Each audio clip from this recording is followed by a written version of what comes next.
and welcome back to Winning with Wiseman. And I am Alex Haynes, your host, and I'm super excited to be here with the man of the hour, local hero, the best guy to invite to a party. That's right, I'm here with the one and only Chuck Meyer from Palisades, the man who knows everything about food, alcohol, and wine, right? Is that did I get that right? Yeah, wine. Well, beer mostly. Beer, wine. But I do know a little bit about wine. I've taken a few somm classes, so you got to have that in the what are you the utility knife. Yeah, the belt, the utility belt.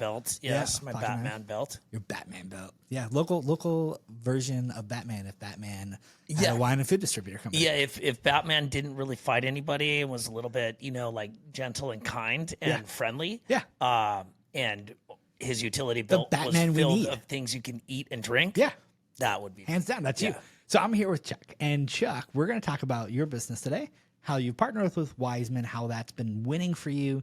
And I know I am so excited because our producers were like, we got to get Chuck.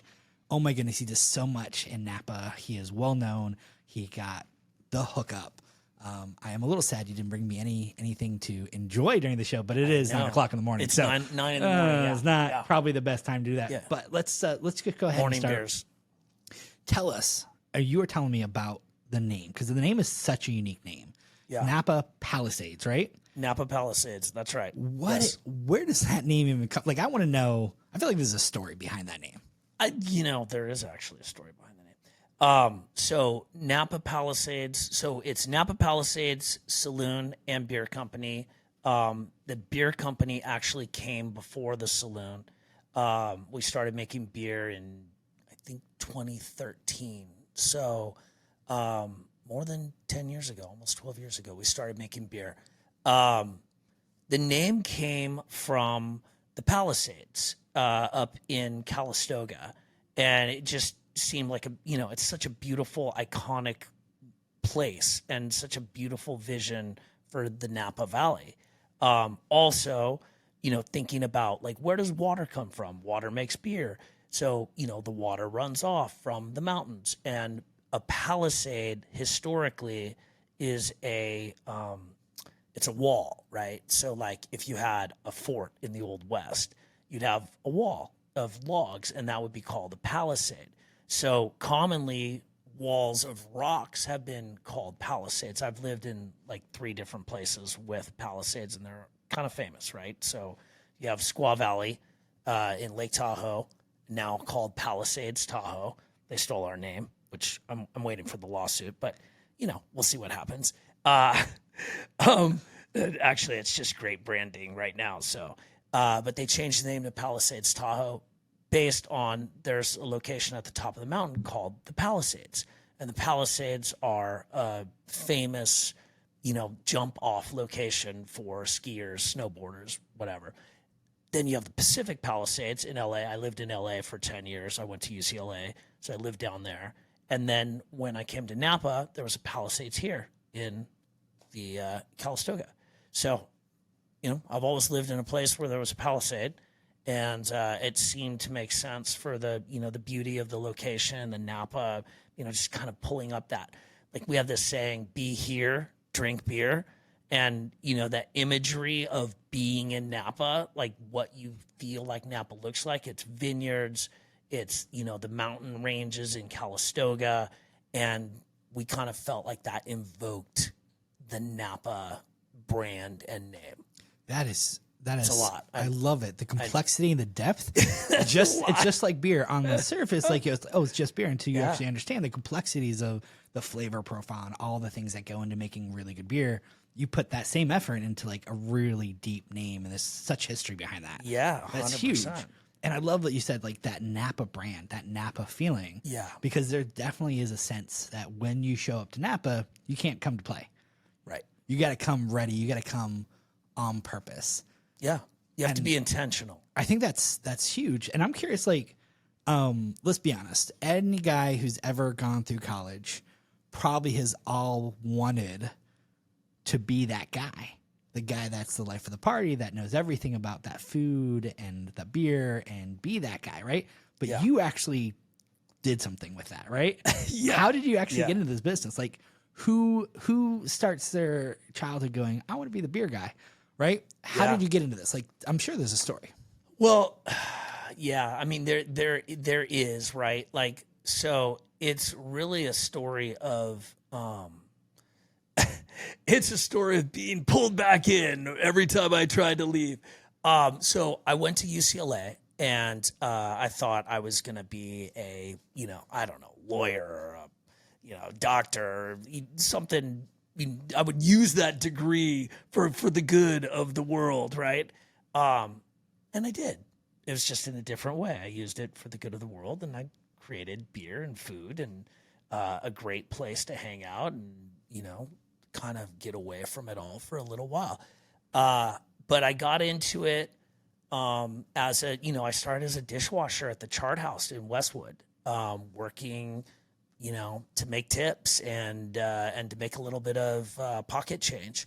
And of course, I ended up being like, I was the social chairman of like every group that I was in, right? So I always kind of liked being the person. I didn't even really like, I like to go to parties, great, yeah.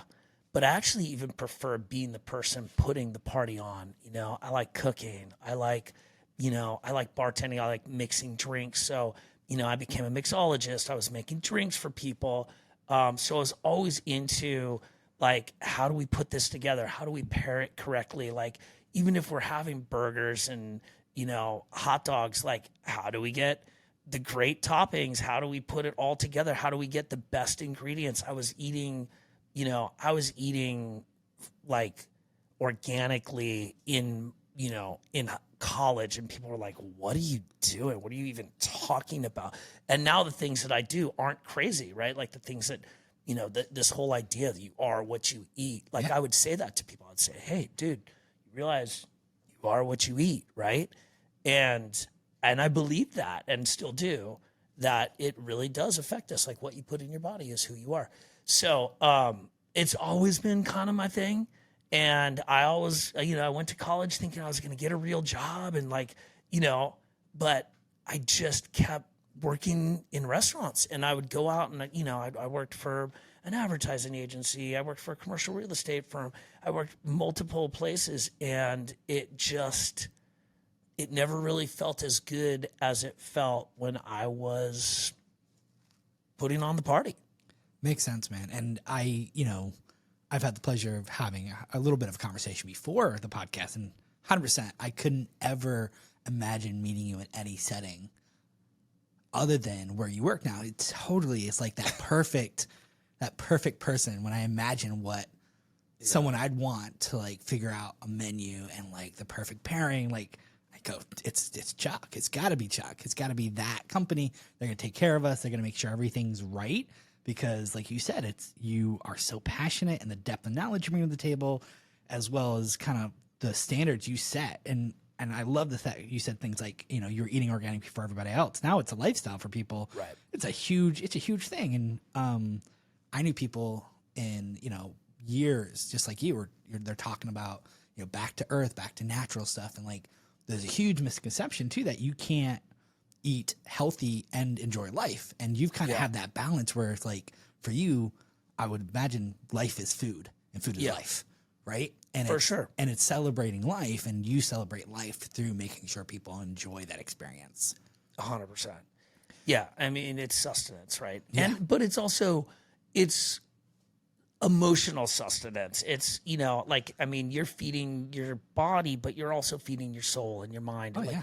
It's like all the great, cultures of the world. You share a meal with the people you love, and, everything is sort of based on that. Yeah. Right? So, I mean, yeah, food is so much deeper than sustenance. It's emotional. It's you got the physical aspect, you got the texture, you got the pairings, it's and people. You also have the memories, right? Like everybody remembers, that dish that their mom made that is like the perfect dish that they're still searching for it, right? Yeah. Like, if I could just have that, lasagna that my mom made, so. Let's bring him back to that. So, obviously you got into this. How long have you been in business? We've been in business at Napa Palisades the saloon has been open. We just celebrated our 10th anniversary. Congratulations. That's thank huge. Thank you. So 4th of July weekend, we had a little party for the community, and it was great. And we had a lot of people show up, a lot of people, like employees over the years came back, showed up, said hi.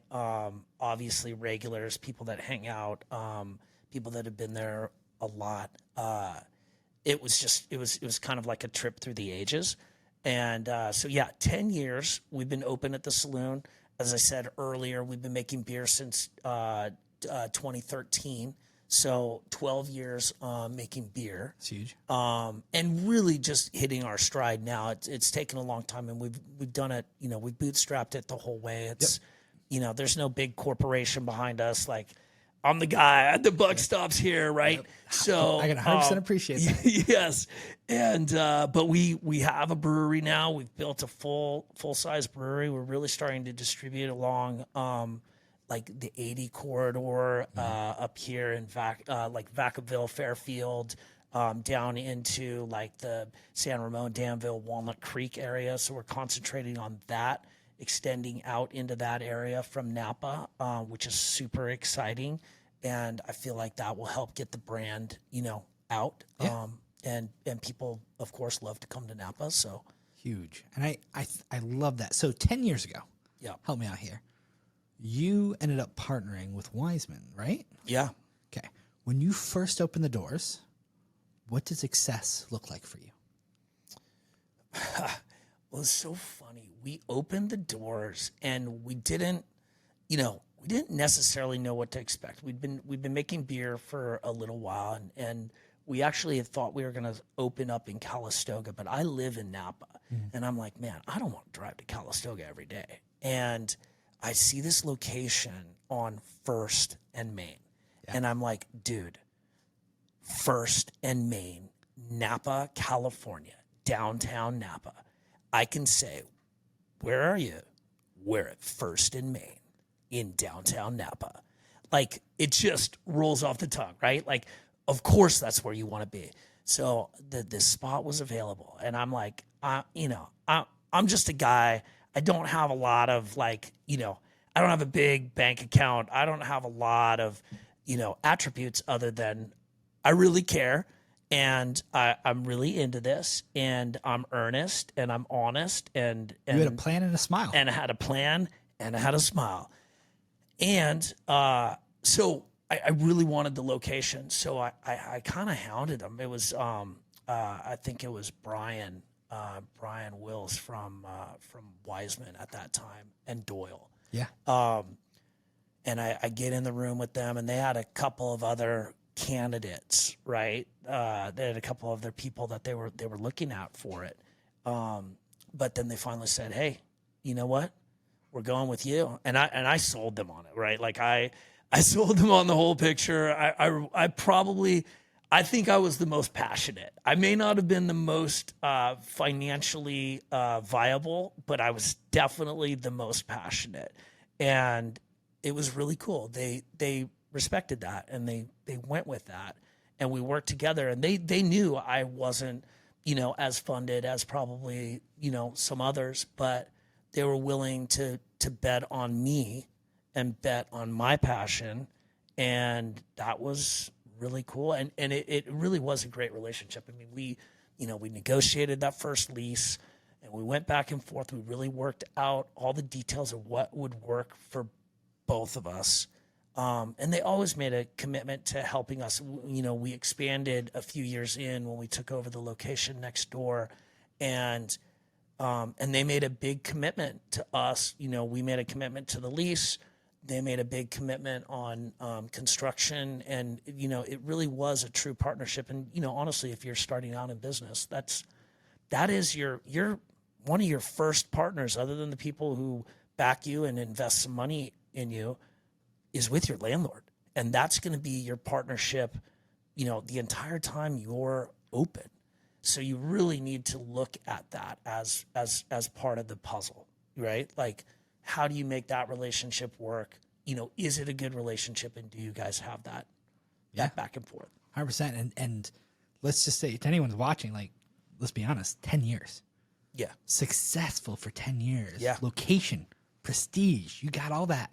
You're downtown Napa, First and Main. That's First and Main. huge. And Napa, Yeah. the mecca for food and alcohol. Let's be honest, right? Yep. That is where you want to be. And 100%. like you said, that partnership where they made the commitments to you. And let me put you on the spot. Are they delivering? Yeah. Yeah, absolutely. I mean, like I said, so we had that expansion. We expanded into the shop next to us. We went from 2,000 square feet. We're tiny. The original Napa Palisades Saloon was just under 2,000 square feet. I think it was like 1862 or something like that. Somewhere around 1862. Sure. But it was a little spot, and it was great because it was full all the time. We, when we first opened the doors, we didn't know what was going to happen, but we were packed from the beginning. And then we had the opportunity to expand in 2020, and we wouldn't have been able to do it ourselves. We didn't have the money for a full build out of another like 1,400 square feet. But Wiseman was like, hey, we believe in you, and we think you're the partner that we want in that spot. And so we're willing to come to the table with some tenant improvements. If you can come with something and we can come with something, can we make this deal happen? So we did it together. And, like I said back earlier, that's a true partnership, right? Where two parties come to the table and agree to work together to make it better for both parties. And it's a win-win, right? And hence the title we came up with the show, Winning with Wiseman. When I was asked, like, hey, we want to tell these stories, what do you think? I was like, dude, you're telling me about all these businesses who started that have grown, have been successful because you guys have invested. Like you said, we're talking about a company who doesn't have to, but chooses to invest back into their people, and making sure they have a good relationship. I've been hearing horror stories from other places. I'm not going to name any of them because we know who they are, right? Where they literally hand them a key and they walk away, and until something breaks or something's on fire, right, or there's a lawsuit because they did not deliver or they lied, these people disappear. They're like, well, where's the rent? Yeah. Right. And that's not what you have. And what's so cool about Wiseman is they really care. It goes much deeper than about square footage. It's much deeper than you're a tenant, right? And we're just here to collect a check. They want to see everyone succeed. Yeah, we've had multiple. I mean, you want to talk about COVID, right? Like they were of all the stories, and I'm on the board of directors for the Downtown Napa Association. I'm on the board of directors for the Chamber of Commerce. Like I know and am friends with a lot of the people who do business in downtown Napa. A lot of the stakeholders, a lot of the chefs and owners and, management of all these businesses. And I know that in my case, I had the best relationship with my landlord that made things so much easier in a very difficult time, right? There were so many people that weren't even in contact with their landlords, or their landlord didn't understand or care about the position they were in. Their mindset was like, hey, rent's due. You signed a lease. Like, it's not really my problem as to what's going on in the world. But Wiseman was not like that at all. They were like, look, we get what's going on in the world. Your problems are our problems. Let's work on this together. And we did. Again, it was another time where we went back to the table and negotiated. God, I was looking back at my Wiseman portal the other day, and there are a lot of amendments to this lease, which means that we've gone back and we've renegotiated or we've figured something out that was mutually beneficial many times. So Yeah. It's a great sign. That's huge. So I want to, I love all this stuff we're talking about, how this has been huge, but I want to go back a little bit about your business, because I want to make sure that the people that are watching this episode know a little bit more about you. We know you're first and main, right? Yep. You're still there. You've expanded. You now have over 3,000, 4,000 square feet? We're at about 3,400 square feet. 3,400 square. Yeah. That's huge. Your saloon, you do distributing, right? Yep. Beer mostly is your thing. Beer. Yep. Tell us how people can find out more about you. Yep. And how people can reach out if they want something. Like, what do you offer to the general public? Are you just B2B? Are you B2C? Help us understand, like, both. Okay, so first and foremost, the flagship is at 1,000 Main Street, at the heart of downtown Napa, at First and Main, and our website is www.napapalisades.com, and you can find out a lot of the information there. We also have another website for the beer company. That's www.drinknapabeer.com. love that. Yeah, it's awesome. That was one of those like, oh, that is good. We really like that. We actually we partnered. There's going to be a common theme with us, but we partnered with another local brewery and built a brewery all together on Action Avenue. So people can go to our brewery at 1721C Action Avenue, and you can taste the beer there. There's a tasting room. It's a full, it's about 5,000 square feet, but there's a full brewing facility. We're expecting to get to about 4,000 to 5,000 barrels a year, which is pretty large production. I mean, it's not large production, but it's a good size. It's not small, and it's a good size. I mean, I think right now in the beer industry, there's a lot of stuff going on. There's a lot of, there's movement away in certain cases and demographics from drinking beer, but there are also very, very loyal beer fans. So it's really advantageous, actually, strangely enough, it's really advantageous to be at the size we are right now, which is pretty small and flexible and nimble. So we're in that position where we're, really trying to take this area and be the beer company for the Napa and surrounding areas, because that we feel like that position is wide open. That's pretty awesome, man. Yeah. I can't wait to see as you guys grow what you're going to do, because you're very involved. Just touch base, like, to those who don't know, you're not like a little bit involved in Napa and like the happenings. You're like very involved. Can you just, for the sake of making sure everyone's aware, because I know a little bit about like what you're involved in, but I don't know if our audience does. What are all the things you're involved? Because I know one of them you're wearing on your head. Right? Yeah. There's a hat that people may not have heard of, called Bottle Rock. But there's other things. I wear many different hats. So this is one of the hats. Tell us all the things you are, because you're very community based. You're all about community. Well, I think in Napa in particular, and really anywhere you go and you try and open a business, you start with the locals, right? You start with being locally focused, be the place that the locals want to go, and everything follows after that. I mean, Napa is obviously a touristy area, but there's 80,000 people that live there in that town. That's a pretty good sized town. So my philosophy has always been to focus on those people. It's where we live. It's where my kids go to school. My wife is from St. Helena, so she's from the area.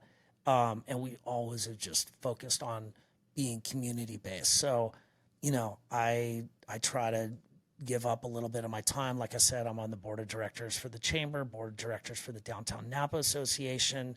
I do work, as you indicated, for Bottle Rock.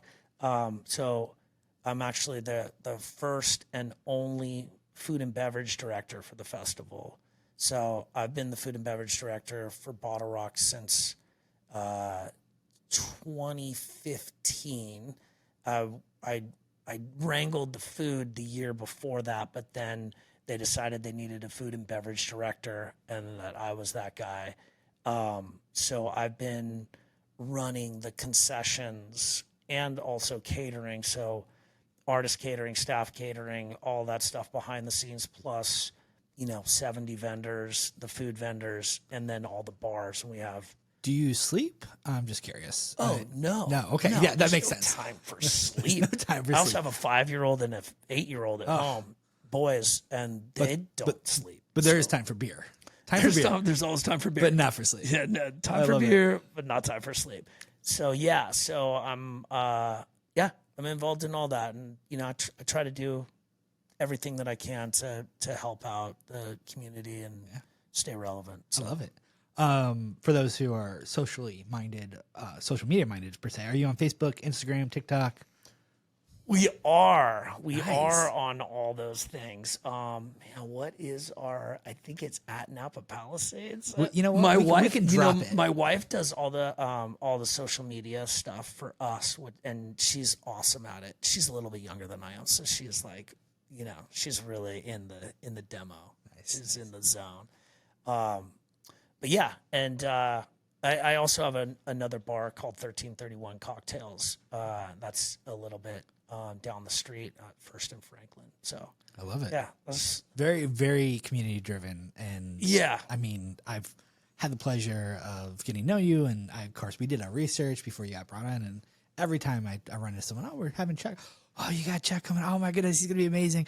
Dude, he is. He's the man. Yeah, we were so excited to have you join our little show and like really talk about your business and share with us your world, because I think it's so fascinating, and we could probably do an hour plus just talking about good food and like oh yeah, pairing we could and- talk about. I mean, I love to talk about like other places, right? Like I love to, like tell other people about our friends in the community and what they're doing. I mean, they're a big part of our support, right? The other restaurants are the people that keep our restaurant busy, right? Like, So I'm gonna put you on the spot again.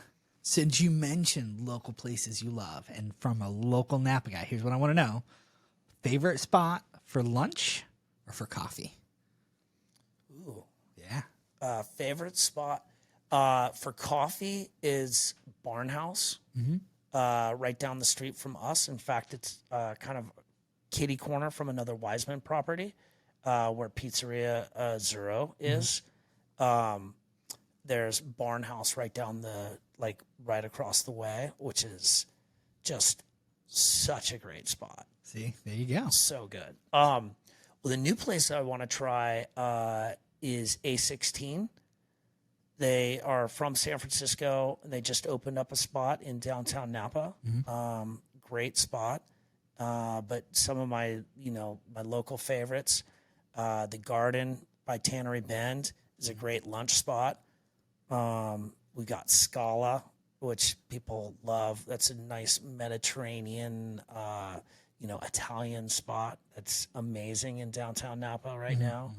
The old go-tos like Angel or Zuzu, right? Like you got the tapas at Zuzu. You have the French, influence at Angel. Like those places are just all great. But of course, I prefer to go to Napa Palisades Saloon. I was gonna say, I feel like the best place. Yeah. Now you guys do beer. You guys do food as well. Yeah. Okay. We're a regular. We like to say that we do bad things to good food. Yeah. Right. Love it. So we're gonna be your spot that you're gonna find your fried foods, your burgers. We got 17 TVs. We always have the Sunday ticket. We've got a lot of sports going on all the time. Great bartenders, friendly staff. I always try to preach hiring people with innate hospitality. I love it. Right? Like trying not to coach hospitality. I mean, we can certainly, but it's a lot easier if you start with it, right? And you start with somebody who just has that, like that feeling of like, man, I want to make this person's day. I want to make this special for somebody. That's huge. So you go, good time, great food, even better beer, Napa Palisades. That's right. First and Main, Napa, downtown Napa. Make sure you say hi to Chuck when you're there. Let him know you saw the episode. And until next time, we are Winning with Wiseman. Y'all have a great day.